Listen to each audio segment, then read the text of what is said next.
Halo sobat, ketemu lagi sama Mimin di berita terkini MotoGP. Ya, dari keseruan balapan Emilia Romagna yang masih menjadikan kutukan bagi pabrikan Ducati nomor 1. Di mana Ducati di 100 kemenangannya yang diidam-idamkan akan dipersembahkan oleh pembalap utama mereka. Namun nyatanya Enea Bastianini yang akhirnya memberikan kemenangan dan sedikit kontroversial karena aksi overtake-nya. Dan juga pabrikan Jepang yang bawa kabar baik di balapan kemarin. Nah, seperti apa serunya balapan kemarin? Apa aja di belakangnya? Kita bahas. Sebelum ke sumber kontroversi, kita soroti dulu pabrikan terlemah di MotoGP saat ini, Honda, yang bisa menggondol poin yang mantap di kedua pembalapnya yang berbagi nomor urutan. Mir menempati hasil nomor urut 11 dan juga Marini mendapatkan nomor urut 12. Nah, sejauh ini adalah hasil terbaik yang bisa didapatkan Honda. Tentu, meski ini tak bisa dikatakan prestasi murni karena banyaknya yang crash, tapi dari segi hasil, memang kedua pembalap ini mendapatkan hasil paling baik dibandingkan dua pembalap LCR. Dan tentu, ini merupakan hasil yang positif yang menandai sedikit perubahan yang memberinya harapan setidaknya. Honda bukan yang terakhir saja, namun dapat memberikan perlawanan sedikit demi sedikit. Marini mengomentari balapannya. Kami telah meningkat pesat dibandingkan akhir pekan lalu. Kecepatan hari ini lumayan dan menutup balapan di posisi ke-12 adalah hasil yang luar biasa bagi kami. Saya merasakan perbedaan yang sangat besar. Aerodinamika ini sangat membantu. Apa yang datang dari Jepang memungkinkan kami melakukan banyak perbaikan kecil yang jika digabungkan memberikan kami 3 atau 4/10 tambahan waktu. Kita harus puas dan saya berpikir sekarang dan akhir tahun kita akan bisa mendapatkan 2/10 lagi. Kami membutuhkan hasil yang bagus untuk menghadapi bagian terakhir kejuaraan. So, ini agak berbeda dengan yang dikatakan oleh Johann Zarco yang mengatakan bahwa aerodinamik tak membantu Honda untuk menjadi lebih baik. Dan juga Stefan Bradl yang mengatakan ketika wildcard-nya adalah Honda memaksa saya mengendarai sesuatu yang tidak bekerja. Namun hal ini terbantahkan dalam hasil ini. Dan jika kita melihat di waktu-waktu terakhir, ketika tim merayakan hasil ini, nampak motor yang digunakan oleh Joan Mir dan juga Luca Marini sekarang benar-benar mirip dengan apa yang ada di Ducati. So, tentu ini mungkin adalah langkah awal evolusi Honda menemukan racikannya dengan kombinasi mesin V4-nya dan aerodinamikanya. Oke, sekarang kita ke Yamaha. Yamaha melalui Fabio Quartararo yang lagi asik-asiknya mendapatkan posisi 5 malah kehabisan bensin di kedua tikungan terakhirnya sob. Fabio Quartararo nyaris mencapai targetnya yakni finish 6 besar yang merupakan pencapaian terbaik musim ini pada MotoGP Emilia Romagna di Misano pada hari Minggu. Namun pembalap monster Yamaha itu secara kejam kehilangan posisi kelima ketika dia kehabisan bahan bakar di pintu keluar tikungan kedua terakhir. Franco Morbidelli dan Maverick Vinales sama-sama menyalip pembalap Prancis itu yang tak berdaya saat dia melaju ke garis finish dan meninggalkan Quartararo di posisi ke-7 saat bendera finish dikibarkan yang masih menyamai finish hari Minggu terbaiknya tahun ini. Sudah di tikungan kedua terakhir, saya sudah kehabisan bahan bakar. Saya mencoba melakukan apapun yang saya bisa, tapi saya tetap sangat senang dengan jalannya balapan.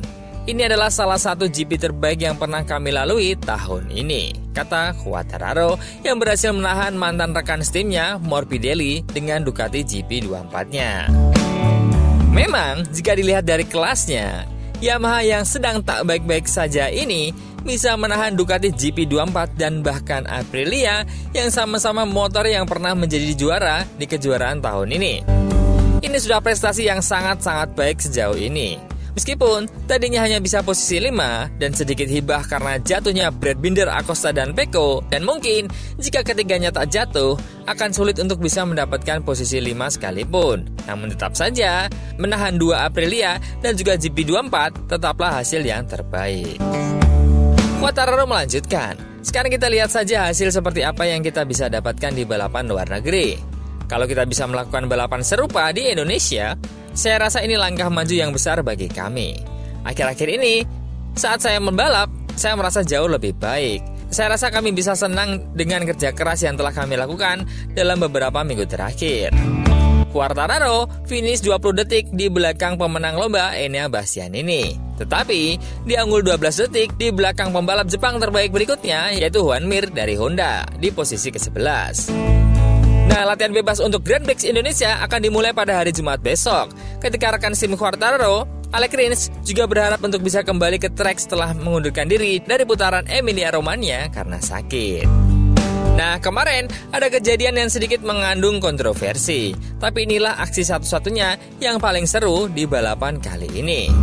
Karena tak ada pembalap lain yang bermanuver bersalipan yang memberikan tontonan atau tersorot kamera. Nah, dengan kontroversinya ini membuat pembalap-pembalap lain berkomentar dan ya, seperti biasanya, sedikit agak saling mendukung rekan senegaranya. Tapi, kecuali yang satu ini. Kita mulai dari Marc Marquez dulu. Dikutip dari motorsport.com, Marc Marquez mengatakan, "Saya melihat tayangan ulangnya. Bagi saya, jika Enea juga keluar dari lintasan, maka posisi saya akan turun mendapatkan penalti. Karena dia menyalip secara agresif, dan ketika Anda berada di dalam lintasan, itu tidak masalah. Tapi jika Anda keluar lintasan, itu berarti turun satu posisi. Tapi saya tidak setuju dengan keputusan itu untuk tidak menyelidiki bentrokan tersebut. Namun, saya setuju dengan teknik menyalipnya. Itu satu-satunya cara menyalip dengan motor ini. Saat dia menyalip, semuanya baik-baik saja. Dia hanya melompat keluar dari tikungan. Jadi disitulah tanda tanya muncul tentang aturan. Jika dia tidak bertahan di lintasan, mungkin sudah waktunya untuk turun satu posisi. Namun, jika dia melakukan hal yang sama, tetapi tetap berada di trotoar, maka tidak ada apa-apa bagi saya. Karena itulah, satu-satunya cara untuk menyalip dengan motor-motor itu dan menyalipnya bersih. Yang dilakukan Enea Bastianini itu agresif, tapi berada di batasnya. Bahkan, Enea tahun ini menyalip saya di asen dan saya keluar dari lintasan. Dan saya tidak mengatakan apa-apa karena lintasannya bersih dan dia tetap berada di lintasan. Bagi saya, itu tak apa-apa dan itu bagian dari balapan. Tapi orang yang menyalip harus selalu berada di dalam. Itulah sudut pandang saya. Nah, Marc Marquez agak tidak setuju karena FIM tidak menyelidiki sama sekali tentang kejadian kemarin dan langsung menganggapnya sebagai kejadian biasa dalam balapan. Tapi dari sudut pandang Italia, seperti biasa, Luca Marini sangat analitis dan jujur ketika mengomentarinya. Saya hanya melihatnya sekali, tapi pendapat saya adalah tidak adil mendorong pembalap lain keluar lintasan. Ini tentu lebih baik untuk Pecco dan saya senang untuknya, sambil bercanda. Kemudian menjadi serius lagi. Kami menuju arah yang semakin sulit untuk disalip. Jadi saya memahami kesulitan Enea, terutama di trek ini. Tapi jika Martin tak mengalah dengan melebarkan motornya, dia akan terjatuh. Jadi Jorge harus mengorbankan dirinya agar Bastianini terkena penalti. Karena kalau terjatuh, pasti ada penalti. Martin tetap berdiri dan jadinya Bastianini tidak dihukum. Tetapi manuvernya tidak berubah dan bagi saya, ini tampaknya tidak masuk akal. Saya hanya meminta aturannya jelas, dan jika memang demikian, mereka terus seperti ini, setidaknya hingga akhir musim, maka kita bisa membicarakan untuk mencari solusi agar lebih baik. Jika ada yang melakukan hal serupa di Indonesia nantinya, saya mengharapkan perlakuannya sama.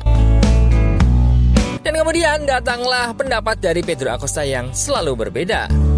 Dari sudut pandang Pedro Acosta, memang MotoGP seperti sudah tak ada pertarungan lagi, hanya mengandalkan motor saja.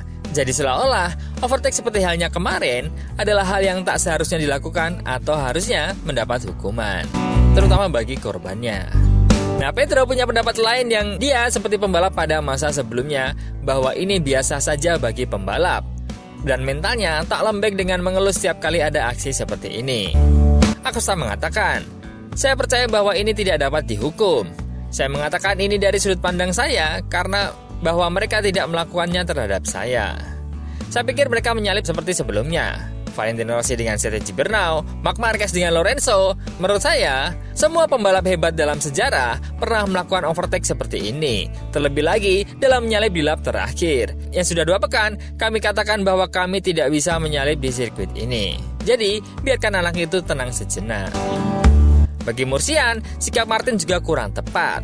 Saya pikir Martin juga bisa bereaksi berbeda, karena menurut saya, dia sedikit kehilangan konsentrasi. Karena dia telah melakukan putaran yang sangat panjang di jalur biru, atau melebar, sambil mengangkat tangannya. Jadi menurut saya, dia melaju dengan sangat lambat di sepanjang lintasan waktu itu. Jadi, meskipun Enea Bastianini terkena penalti seiring berjalannya waktu, hal itu tidak akan banyak berguna bagi Jorge Martin. Saya tidak melihatnya sebagai hukuman, karena mereka tidak melakukan kepada saya. Mungkin, jika saya korbannya, saya akan melihatnya dengan cara berbeda. Acosta, dari pendapat-pendapatnya dan sudut pandangnya sejak dulu, nampaknya dia menyukai aksi-aksi seperti ini dan memang keren sih. Jika dilihat dari sudut pandang, jalannya balapan, tanpa ada condong untuk lebih berat mendukung siapapun. Dan yang terjadi kemarin adalah gelaran pertunjukan MotoGP yang menarik. Kalau menurut teman-teman, aksi-aksi overtake seperti kemarin wajar saja, seru, atau lebih seru kalau balapan konvoi seperti biasa tanpa menyalip dengan agresif. Menurut teman-teman gimana? Coba komen.